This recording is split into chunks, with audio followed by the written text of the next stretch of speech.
When I arrived at Bathtub Gin Co in Seattle, the first thing that struck me was just how hidden it really is. Nestled in an alleyway off First Avenue in Belltown, it's easy to miss unless you know exactly where to look. There's no flashy signage, just a simple wooden door that gives off an old-world Prohibition-era vibe. I had to double-check the address to make sure I was in the right place. That's already part of the charm. It feels exclusive and secret. Inside, the space is incredibly intimate.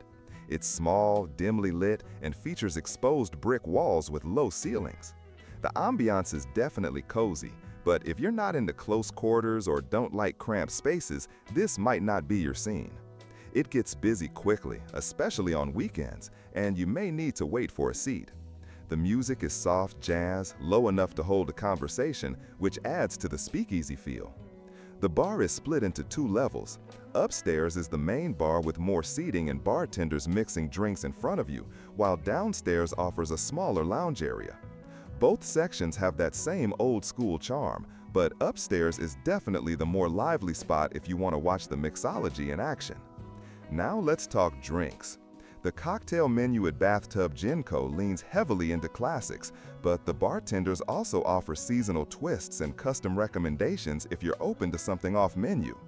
I tried their House Negroni and a mezcal-based old-fashioned. Both were strong, balanced, and beautifully presented. Prices are on the higher end, around $15 to $18 per drink, but given the setting and the quality, it felt justified.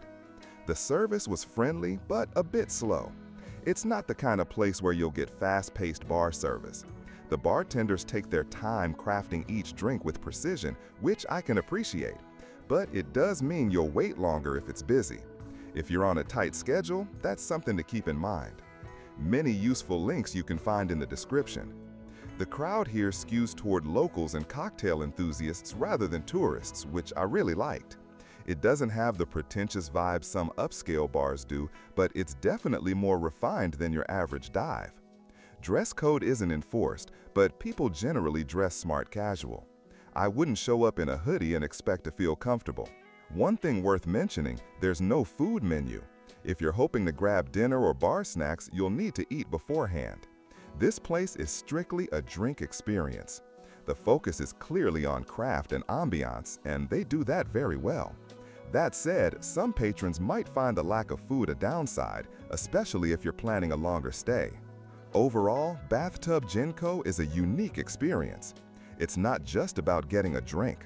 It's about the journey of finding it, the cozy setting, the expertly made cocktails, and the quiet energy that separates it from your average bar. It's not perfect. The wait times can be annoying and the space might feel too tight for some. But for fans of speakeasy culture and high-end cocktails, it's worth a visit. If you're into cocktail culture or just want to explore something a little off the beaten path in Seattle, I recommend giving Bathtub Gin Co a try. Don't forget to like this video, subscribe to the channel, and hit the bell icon for more honest reviews like this one.